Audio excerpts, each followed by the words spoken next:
돈이 문제였을까? 아니면 사랑이 문제였을까? 그날 시댁 마당 한가운데서 무릎 꿇은 엄마의 뒷모습을 나는 아직도 잊지 못한다. 차가운 겨울 바람이 불었고 눈발이 흩날리던 날이었다. 엄마 이름은 이선화. 아빠는 박정우. 둘은 22, 23 어린 나이에 결혼했다. 아빠는 공무원 준비생, 엄마는 그를 믿고 시골로 시집왔다. 그런데 시댁은 달랐다. 가난했지만 체면을 중시했다. 시어머니 윤복수는 마을 유지의 딸이었다는 이유로 평생 우리 집안 체면이 중요하다는 말만 했다. 엄마는 하루 종일 새벽부터 밭일을 하고 밤엔 아빠 공부방 청소까지 했다. 그러다 처사인 나를 낳았다.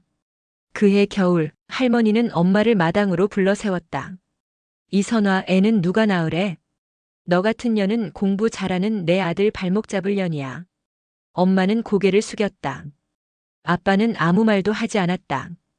그저 가만히 방 안에서 서류를 뒤적이며 책상 위 전기장판 온도를 높였다. 엄마는 울지도 않았다. 대신 그날 밤 살짝 들려오는 작은 소리. 부엌문을 닫고 조그만 손전등 불빛 아래에서 종이 하나를 꺼내 쓰기 시작했다. 그게 나중에 비밀 통장의 시작이었다.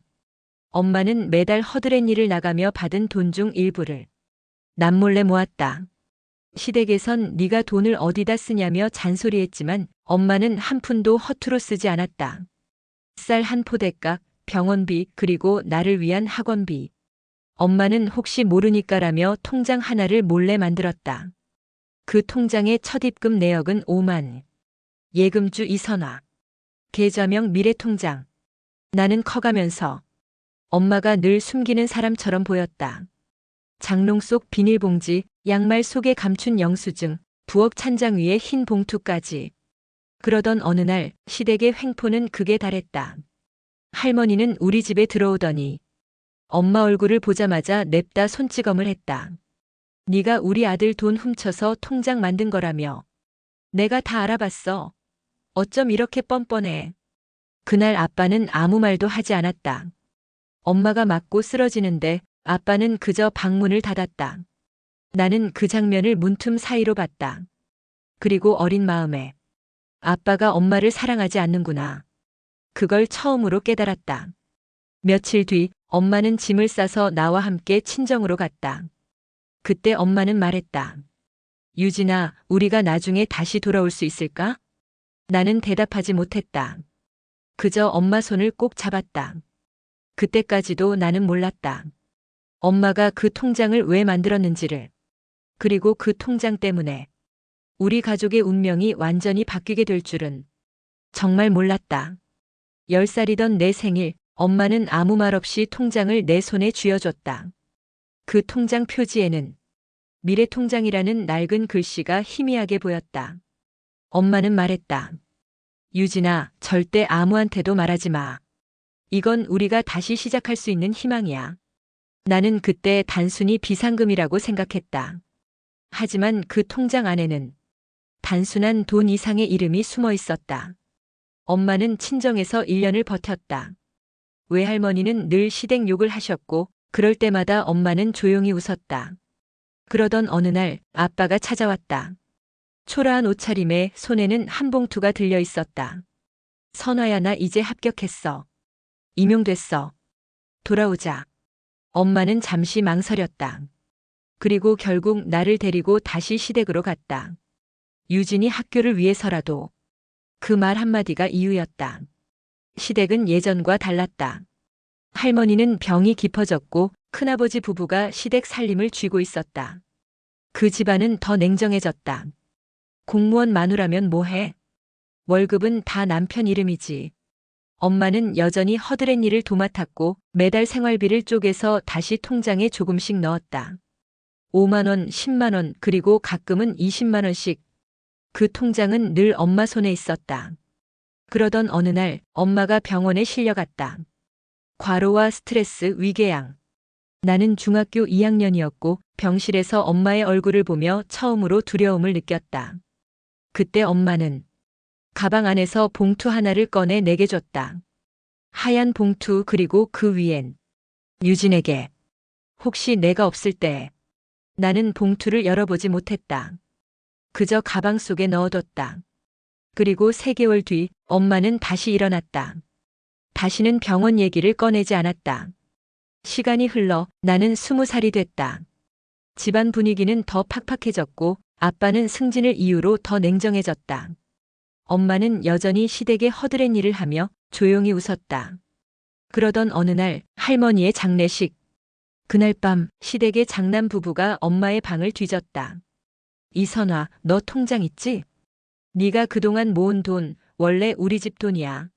엄마는 대답하지 않았다. 대신 조용히 서랍을 열었다. 그리고 그 낡은 통장을 꺼내놓았다. 그 순간 큰아버지가 소리쳤다. 봐라. 이게 다 우리 재산 빼돌린 증거다. 그가 통장을 열었다. 그런데 통장 안에는 엄마의 이름 대신 낯선 이름이 적혀 있었다. 예금주 박은주. 그 순간 모두가 얼어붙었다. 아빠 이름은 박정우. 그런데 예금주 이름은 박은주. 엄마는 그 이름을 조용히 바라봤다. 그게 누구 이름이야? 당신 동생 이름이잖아요. 오래전에 세상 떠난 은주 씨. 방 안 공기가 얼어붙었다. 아빠는 한참 동안 말을 잇지 못했다. 그리고 잠시 뒤 손에 들고 있던 통장을 던졌다. 그 이름을 왜 써? 그건 우리 집의 수치야. 그날 밤 엄마는 내게 말했다. 유진아, 너도 언젠가 알게 될 거야. 이 세상엔 지워지지 않는 이름이 있다는 걸. 나는 그 말이 무슨 뜻인지 몰랐다. 다만 엄마의 눈빛이 처음으로 누군가를 향한 분노로 타오르는 걸 봤다. 그 후로 엄마는 달라졌다. 시댁 일에 더 이상 순종하지 않았다. 새벽마다 방 안불빛이 켜져 있었고 엄마는 뭔가를 써내려갔다. 그리고 몇 달 뒤 나는 우연히 그걸 보게 됐다. 박은주 명의의 저축보험, 예금 이체 내역서, 그리고 계약서 사본. 엄마는 그 이름으로 10년 동안 통장을 불려왔다. 시댁의 돈이 아니라 시댁이 버린 딸의 이름으로. 그 이름 뒤에는 시댁이 감추고 있던 끔찍한 비밀이 숨어 있었다. 그리고 바로 다음 날 엄마의 통장이 통째로 사라졌다. 그날 이후 엄마는 집안에서 조용히 사라졌다. 아니, 정확히 말하면 엄마의 흔적이 하나둘 지워지기 시작했다. 아버지는 술에 절어 시댁 눈치만 봤고 시어머니는 집 안 구석구석을 뒤졌다. 그녀의 표정엔 불안이 아니라 분노가 섞여 있었다. 분명 이 안에 어딘가 있을 거야. 그 돈 내 눈에 들어오기 전엔 못 죽어. 그 말에 며느리였던 엄마는 아무 대꾸도 하지 않았다. 대신 문득 고개를 들어 시어머니를 똑바로 바라봤다. 어머니, 제 통장은 제 인생이에요. 건들지 마세요. 그 한마디가 폭풍의 시작이었다. 며칠 후 통장은 정말로 사라졌다. 은행에 가보니 인출 기록이 있었고 서명은 엉성하게 흉내낸 듯 했다. 누가 내 돈을 뺐지? 엄마는 통장을 찾으려다 가족들로부터 도둑 취급을 받았다. 시어머니는 이웃에게 소문을 퍼뜨렸다. 며느리가 시집 돈 빼돌렸다더라. 그 말이 퍼지자 시장에서 마주치던 사람들 눈빛이 달라졌다. 하지만 엄마는 아무 말도 하지 않았다. 그날 밤 그녀는 조용히 서류 가방 하나를 꺼냈다. 그 안에는 오래된 통장 복사본과 유산 분배 계약서 초안이라는 문서가 함께 들어있었다. 그건 돌아가신 할아버지가 작성하던 것이었다. 그 속엔 가장 성실한 손자 부부에게 일부 토지를 증여한다는 문장이 있었다. 다음 날 시댁 식탁엔 폭탄이 떨어졌다. 이게 뭐야? 우리 땅을 내 남편 몫으로 준다고. 신우이의 목소리가 찢어졌다. 엄마는 고개를 숙인 채 말했다. 저도 오늘 처음 봤어요. 아버님이 살아계실 때 직접 써둔 거예요. 그러나 그 말을 믿는 사람은 아무도 없었다. 그날 저녁 엄마는 쫓겨났다. 한 푼도 받지 못한 채 아이만 데리고 나왔다. 길가의 가로등 불빛 아래 엄마는 조용히 말했다. 좋아. 그럼 나도 이제 내 통장을 다시 만들지. 그녀는 새 삶을 시작했다. 낡은 미용실 아르바이트로 하루 12시간을 일하고 밤엔 중고 옷을 되팔아 모은 돈을 통장에 넣었다.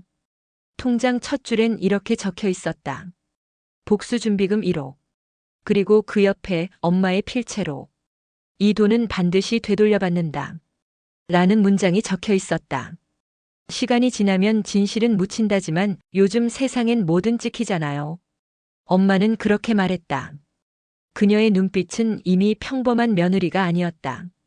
통장이 사라진 날, 은행 직원이 건넨 단 한마디가 머릿속에서 계속 맴돌았다. 그날 CCTV 확인해 보셨나요? 엄마는 그 말을 붙잡았다. 은행에 정식 요청서를 넣고 며칠을 기다려 확인한 영상 속엔 낯익은 그림자가 있었다. 시어머니였다. 남의 주민등록증을 내밀며 서명을 대충 흉내내는 장면. 그 뒤엔 남편의 어깨도 살짝 보였다. 같이 있었네. 엄마는 손을 떨며 화면을 멈췄다. 배신감이 아닌 이상한 고요함이 밀려왔다. 이제 확실히 알았다. 내 편은 아무도 없다는 걸. 그날 밤 엄마는 아무 말 없이 통장 사본과 CCTV 캡처 사진을 봉투에 넣었다. 그리고 한참 동안 봉투 위에 제목을 썼다. 진실의 기록일. 이듬해 봄, 엄마는 조용히 미용실을 차렸다. 단칸방 월세, 낡은 의자 2개. 하지만 매일 찾아오는 단골들이 늘어갔다. 그녀의 손길엔 힘이 있었다. 사람들은 손만 닿아도 기분이 풀린다고 했다. 그 말에 엄마는 웃었다. 그래, 복수도 결국 손끝에서 시작되는 거야. 그러던 어느 날, 한 중년 여성이 미용실 문을 열었다. 여기 혹시 김미정 씨 맞으시죠? 엄마는 순간 멈췄다. 그 이름은 오래전에 버린 본명이었다. 누구세요? 저 은행 직원이에요. CCTV 관련해서 말씀드릴 게 있어서요. 그녀는 주변을 살피더니 조용히 말했다. 당시 영상 일부가 삭제됐습니다. 누군가 내부에 손을 쓴 것 같아요. 엄마는 숨을 삼켰다. 누가요? 직원은 입술을 떨며 답했다. 당시 부지점장이 고객 남편이셨죠. 그날 이후 엄마는 다시 잠을 이룰 수 없었다. 남편이 그토록 냉정하게 구는 이유, 모든 게 연결됐다. 통장을 노린 건 시어머니였지만 그걸 가능하게 만든 건 남편이었다. 그녀는 주저없이 가위를 들었다. 가위를 들고 머리를 자르려던 게 아니라 그날 이후 인생의 끈을 새로 자르기 위해서였다. 며칠 뒤 남편의 회사 앞. 엄마는 평범한 미용 가방을 들고 나타났다. 여기 서류 맡기러 왔습니다. 그 말과 함께 내민 봉투 안엔 진실의 기록 1이라는 문서와 사진 한 장. 그리고 짧은 메모. 당신들이 훔친 건 돈이 아니라 사람의 믿음이야. 그날 밤 회사 게시판엔 부지점장 횡령 공모 의혹이라는 익명 제보가 올라왔다. 시작이었다. 엄마의 복수는 그렇게 아주 조용히 움직이기 시작했다. 그 여자가 다시 나타났다며? 시어머니는 부엌 의자에 앉은 채 물었다. 신문지 위에 깔린 귤껍질을 툭 차며 표정은 불편했다. 네. 미용실을 차렸대요. 신우이가 말했다. 참 대단하지. 쫓겨난 주제에 사업까지 하다니. 시어머니의 입꼬리가 비틀렸다. 세상 참 넓다. 남의 돈으로 그렇게 잘도 사네. 그 순간 부엌 창문 너머로 들리는 웃음소리. 바로 밖 길 건너편에서 엄마가 어린 아들을 데리고 지나가고 있었다. 아이는 하얀 학원 가방을 메고 손엔 붕어빵 하나를 들고 있었다. 둘의 웃음소리는 따뜻했지만 시어머니의 귀엔 모욕처럼 들렸다. 쟤 아직도 저러고 다녀? 그녀는 창문을 닫으며 말했다. 내가 왜 저런 년을 며느리로 들였을까? 그날 저녁 엄마는 집 앞에서 누군가의 그림자를 느꼈다. 작은 쪽지 한 장이 문틈에 꽂혀 있었다. 미정 씨, 당신이 찾는 통장. 어머님 방 서랍 맨 아래. 익명의 메모였다. 그 길로 엄마는 시댁으로 갔다. 문을 열자 거실엔 시어머니가 앉아 있었다. 이 밤에 웬일이냐? 엄마는 숨을 골랐다. 어머니, 제 통장 여기 있죠? 시어머니의 손끝이 떨렸다. 그걸 찾으러 왔어? 네. 제 이름으로 된 통장 돌려주세요. 그 돈 내가 벌었어? 내가 우리 집 들어와서 밥 얻어먹으며 살았지. 그래도 제 인생이에요. 어머니가 만든 인생은 아니잖아요. 잠시 침묵. 시어머니는 천천히 일어나더니 서랍에서 오래된 봉투를 꺼냈다. 이게 그 통장 맞지? 내 이름, 내 도장. 엄마는 조심스레 손을 내밀었다. 그 순간 봉투가 바닥에 떨어졌다.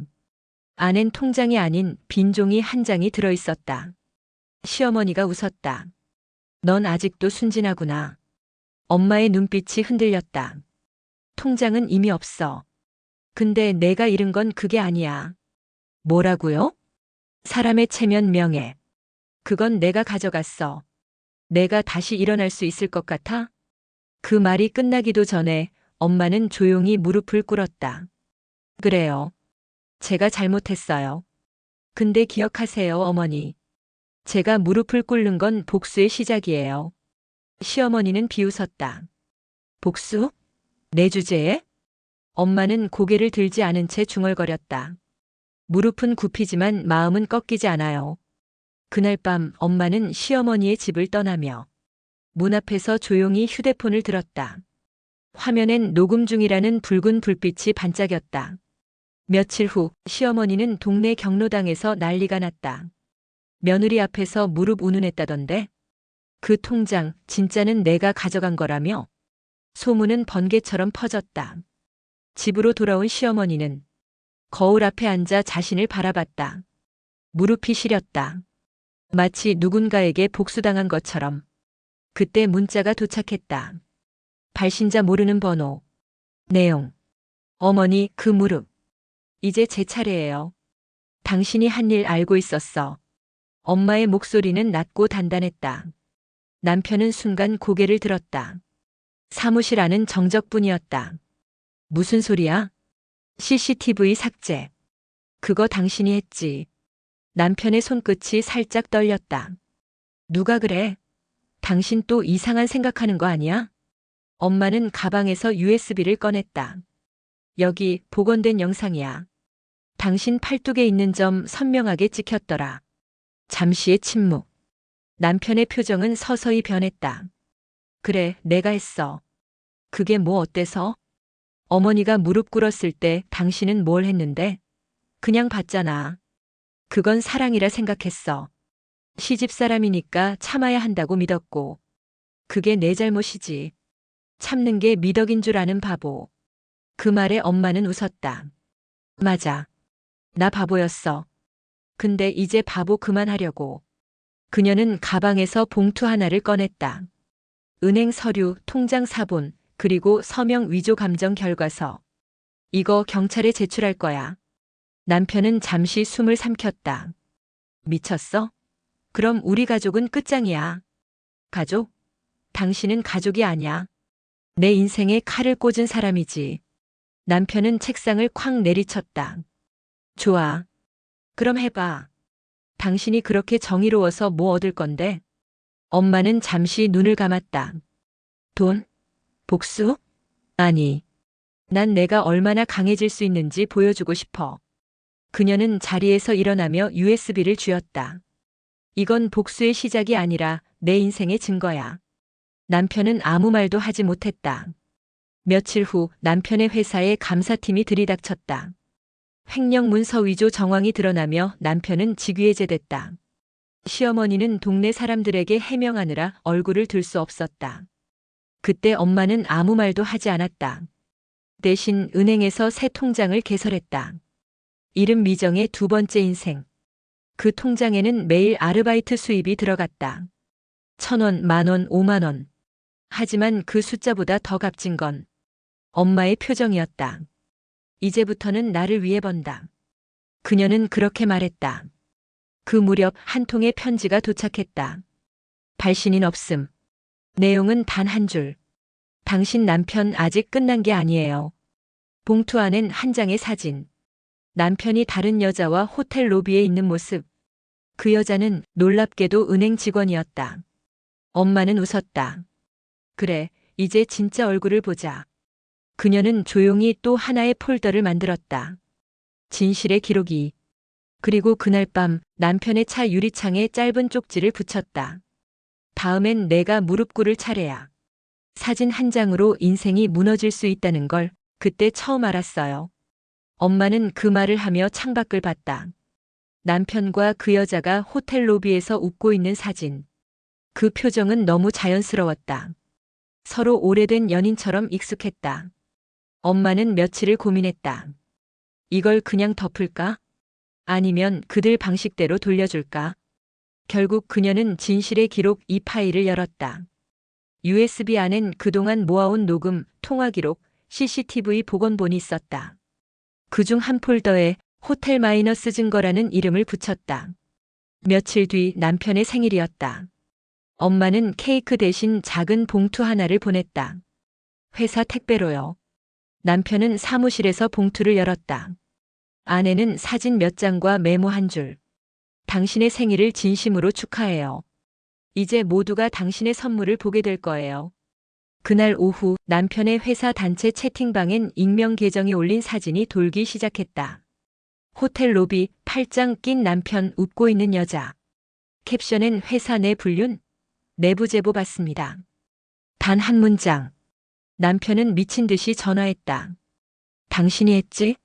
엄마는 차분히 답했다. 증거를 공개했을 뿐이야. 진실을 감추려는 게 죄지. 너 이러면 끝이야. 끝. 난 이미 끝났어. 이제 시작은 당신 차례야. 남편은 결국 회사를 그만두게 됐다. 내부 감사가 열리면서 그의 횡령 위조 문제까지 재조사에 들어갔기 때문이다. 시어머니는 기절하듯 쓰러졌다. 시누이는 그 여자 미쳤다며 엄마를 찾아왔다. 이제 됐잖아. 내가 이겼어. 아니, 뭐가 아니야? 아직 진실은 절반만 밝혀졌어. 엄마는 책상 위에 또 다른 사진 한 장을 꺼냈다. 그 사진엔 낯선 남자가 있었다. 시어머니 곁에 앉아있던 익숙한 그림자. 이 남자 알아? 누군데? 시어머니 친구라더라.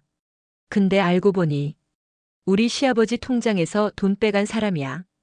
시누이는 말을 잃었다. 설마. 그래. 통장 사건의 시작은 내가 아니라 그들이었어. 엄마는 고개를 들었다. 그 통장 내가 만든 게 아니야. 시어머니가 훔쳤던 통장 중 하나였지. 다만 이름만 내 걸로 되어 있었을 뿐.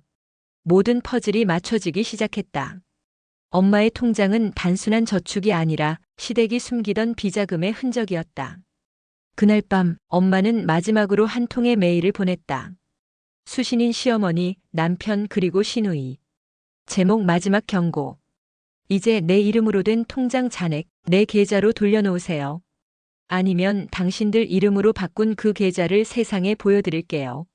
메일을 보낸 후 엄마는 미용실 문을 닫았다. 그리고 조용히 말했다. 진실은 언젠가 공개되기 마련이야. 그날이 오면 나는 웃을 거야. 언니, 나 언니 편이야. 믿어줘. 시누이는 그렇게 말했다. 그 목소리는 이상할 만큼 다정했다.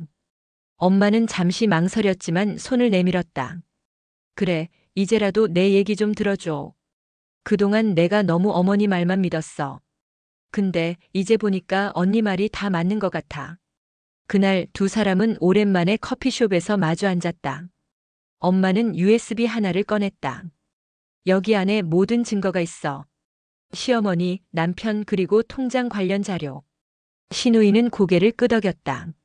이거 내가 도와줄게. 변호사 친구 있거든. 엄마는 그 말에 조금 안심했다. 그래도 가족 중에 날 믿는 사람이 있구나. 하지만 그것이 또 한 번의 함정일 줄은 몰랐다. 며칠 뒤 경찰에서 연락이 왔다. 김미정 씨 되시죠? 위조 협박 혐의로 고소가 들어왔습니다. 네? 누가요? 시누이 박선영 씨 명의로요. 엄마는 전화를 들고 한참을 멍하니 서 있었다. 커피숍에서 그녀에게 건넸던 USB, 그 안에 모든 자료가 조작된 형태로 바뀌어 있었다. 원본 영상은 사라지고 편집된 장면만 남았다. 시누이는 기자 앞에서 말했다. 돈을 노리고 가족을 파탄냈어요. 통장도 자기 이름으로 빼돌렸고요. 그 말은 그대로 기사화됐다. 전 며느리 시댁 비자금 노려 위조 혐의. 엄마는 그날 세상의 모든 시선을 잃었다. 하지만 그녀는 울지 않았다. 대신 다시 통장을 꺼냈다. 진실의 기록 3. 그 속엔 시누이와 나눈 모든 대화, 문자, 음성이 있었다. 이건 아직 세상에 안 나갔지. 이번엔 내가 먼저 공개할 차례야. 엄마는 기자에게 직접 연락했다. 당신이 쓴 기사 반박할 기회 주세요. 기자는 처음엔 거절했지만 USB를 본 순간 얼굴이 굳었다. 그 안엔 신우이가 시어머니에게 보내던 음성 메시지가 있었다. 엄마 걱정 마. 언니가 가진 증거는 내가 알아서 처리했어. 우리 돈 절대 못 찾게 할 거야. 다음 날 포털 메인에 새로운 기사가 떴다. 반전. 신우이의 조작 드러나 전 며느리 무혐의. 시댁은 다시 불안에 휩싸였다. 시어머니는 집문을 잠그고 사람을 피했다. 남편은 직장에서 완전히 퇴출당했다. 그리고 신우이는 언론 인터뷰 중 눈물을 흘리며 말했다. 언니가 이렇게까지 할 줄 몰랐어요. 하지만 엄마는 그저 말했다. 난 아무것도 하지 않았어. 진실이 스스로 드러난 것뿐이야. 그날 밤 엄마는 통장 잔액을 확인했다. 잔액 9,840만. 그녀는 숫자를 바라보며 중얼거렸다. 이건 돈이 아니라 내 인생의 증거야. 그리고 통장 옆 페이지에 작은 글씨로 적었다. 복수 완료까지 아직 4명 남았다. 그년이 우리 집을 무너뜨렸어. 시어머니의 목소리는 쉰 숨처럼 떨렸다. 거실 바닥엔 신문이 흩어져 있었다. 신우이 조작 혐의 인정. 비자금 통장 시댁 명의로 확인. 며느리 김미정 무혐의 처분. 모든 게 한순간이었다. 사람들은 이제 시어머니를 비자금 주모자라 불렀다. 교회 사람들도 연락을 끊었다. 시장에서도 친척들도 그녀를 피해 다녔다. 다 내 탓이야. 내가 우리 집안 이름을 망쳤어. 시어머니는 남편에게 소리쳤다. 하지만 남편은 아무 말도 하지 않았다. 술에 절은 눈빛, 손에 떨어진 영수증 한 장. 당신 이름으로만 있던 계좌, 그거 다 들켰어. 그걸 왜 내 이름으로 해놨어? 내 탓이야? 그럼 내 탓이냐? 다 같이 쓴 돈이잖아. 그날 저녁 집은 아수라장이 됐다. 시어머니는 소파 위에 액자를 던졌다. 액자 속엔 결혼식 날 하얀 드레스를 입은 엄마가 있었다. 전현이 들어온 날부터 불길했어. 그 소리를 들은 신우이는 울며 나갔다. 엄마, 이젠 그만해. 나도 망했어. 시어머니는 딸의 등을 보며 중얼거렸다. 다 그년 때문이야. 그년이 우리를. 그녀는 밤새도록 통장들을 꺼내 쌓았다. 10년간 모아온 시댁명의 통장 23개. 그러나 그중 대부분은 이미 동결 상태였다. 검찰이 비자금 계좌로 보고 조사를 시작한 것이다. 하늘이 무너져도 며느리는 이겨야 해. 그녀는 여전히 그렇게 믿고 있었다.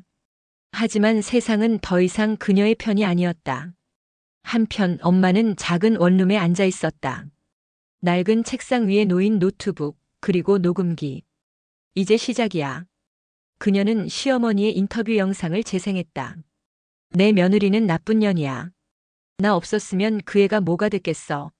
엄마는 영상을 멈추고 조용히 말했다. 나쁜 년이요? 그럼 그 나쁜 년이 만든 통장으로 당신 아들 시집살이 다 버텼겠네요. 그녀는 화면을 캡처했다.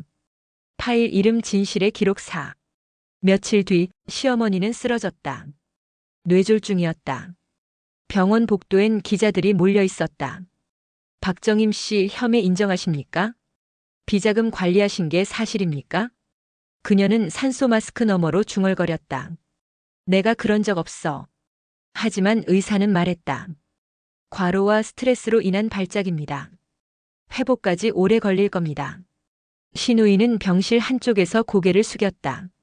엄마, 우리가 너무 욕심냈나 봐. 엄마는 그날 밤 병원 앞 벤치에서 조용히 앉아 있었다. 멀리서 들려오는 구급차 소리, 불빛이 그녀 얼굴을 스쳤다. 당신이 내 인생을 부쉈죠.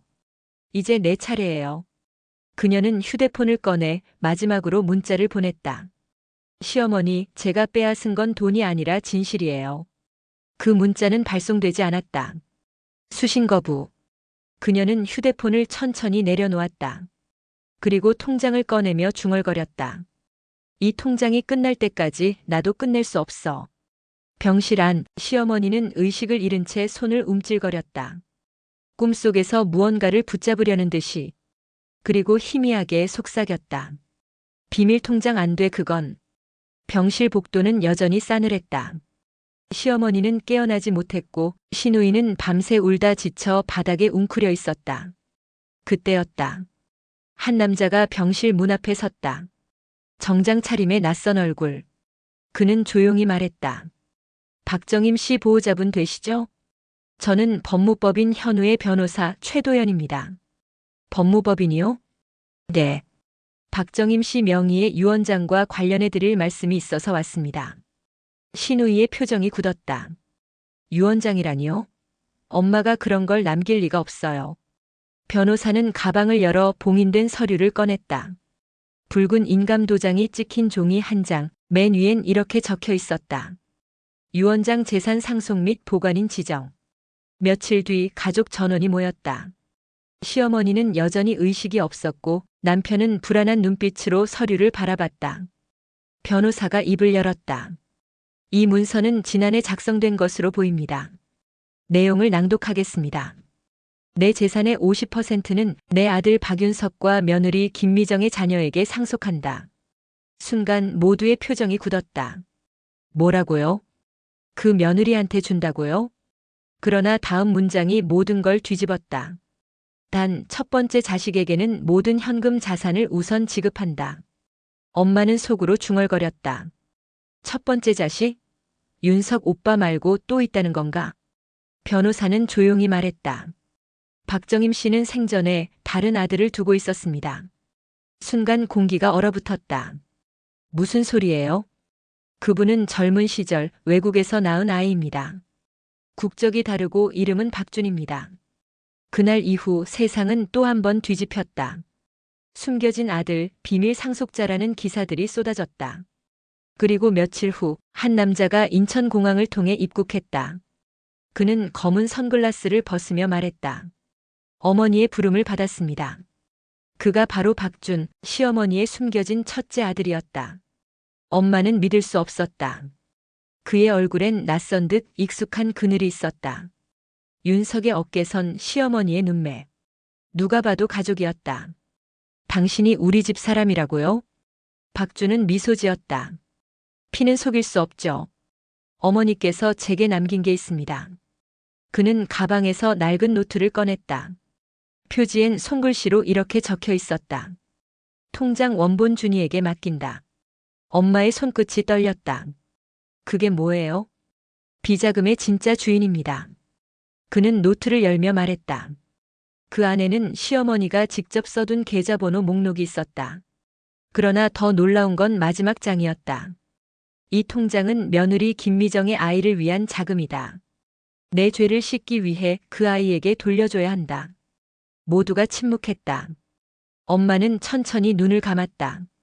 결국 당신도 알았던 거네요. 박준은 고개를 끄덕였다. 어머니가 병원에 오기 전 저에게 이렇게 말씀하셨어요. 준아, 내가 그 애를 너무 미워했어. 그 아이가 내 아들보다 더 강했거든. 엄마의 눈에 눈물이 맺혔다. 그건 분노도 슬픔도 아니었다. 묘한 해방감이었다. 며칠 뒤 병실의 시어머니가 미약하게 눈을 떴다. 그녀는 옆에 선 박준을 바라봤다. 준아 왔니? 네, 엄마. 그 통장 그거 미정이한테 줘라. 그리고 그녀는 조용히 눈을 감았다. 기계음만이 병실을 채웠다. 그날 밤 엄마는 집으로 돌아와 통장을 꺼냈다. 복수준비금 1호 옆에 새로운 통장이 놓였다. 진실 수령금 1호. 그녀는 조용히 중얼거렸다. 끝났어. 이제 나도 나를 용서할 수 있겠어. 하지만 화면 속 뉴스 앵커의 목소리가 이어졌다. 박정임 씨의 비자금 일부가 여전히 해외로 유출된 정황이 있습니다. 계좌 명의는 김미정. 엄마의 손끝이 멈췄다. 뭐라고? 그녀의 얼굴에 다시 싸늘한 미소가 번졌다. 역시 아직 끝이 아니었네. 뉴스 화면이 깜빡였다. 박정임 씨 관련 해외 계좌 추가 조사 중. 엄마는 컴퓨터 앞에 앉아 화면을 응시했다. 해외 계좌 아직 끝나지 않은 거야? 그녀의 손끝이 떨렸다. 하지만 곧 눈빛이 차갑게 변했다. 좋아. 이건 내가 직접 찾아야 해. 그날 저녁 엄마는 작은 가방 하나를 챙겼다. 항공권, 여권 그리고 USB. USB에는 지금까지 모은 모든 증거와 기록이 담겨 있었다. 공항에서 그녀는 조용히 말했다. 이제 해외로 숨긴 비자금의 진짜 주인을 찾아야 한다. 도착한 도시는 싱가포르. 현지 은행과 변호사 사무실을 찾았다. 직원은 처음엔 냉정했다. 한국 신분증으로는 계좌 확인 불가입니다. 엄마는 미소 지었다. 제가 계좌의 실제 주인이란 걸 보여드릴 수 있어요. 몇 시간 후 은행 직원은 USB를 확인하고 놀란 표정을 지었다. 이 자료 정말 실존 기록과 일치합니다. 계좌 주인은 박정임 씨가 맞습니다. 그 순간 사무실 문이 열렸다. 한 남자가 나타났다. 검은 정장, 선글라스, 그리고 날카로운 눈빛. 당신이 박정임 씨군요. 기다리고 있었습니다. 엄마는 차분히 말했다. 당신은 누구죠? 저는 은행 비자금 관련 한국에서 넘어온 문제를 처리하는 사람입니다. 그 남자의 말에 엄마는 직감했다. 이 사람 단순 은행 직원이 아니야. 그는 가방을 내려놓고 진지하게 말했다. 한국 시어머니와 남편 그리고 해외로 숨긴 돈. 모두 연결되어 있습니다. 목표는 한 가지, 그 돈을 되찾고 책임자를 밝히는 것. 엄마는 숨을 고르고 USB를 꺼냈다. 좋아요. 제가 증거를 다 가져왔습니다. 그 남자는 미소 지었다. 그럼 이제 시작이군요. 하지만 주의하세요. 해외까지 와서 복수하는 일은 쉽지 않습니다. 며칠 후 엄마는 현지 은행 계좌를 열었다. 잔액 3억 4천만 원. 그녀는 화면을 응시하며 말했다. 내가 만든 진실의 기록, 이제 마지막 단계야. 그때 화면에 알림이 떴다. 한국에서 온 메시지. 너의 움직임을 감시하고 있다. 다음은 내가 아니라 내 아이 차례야. 엄마의 얼굴이 서늘해졌다. 역시 아직 끝나지 않았네.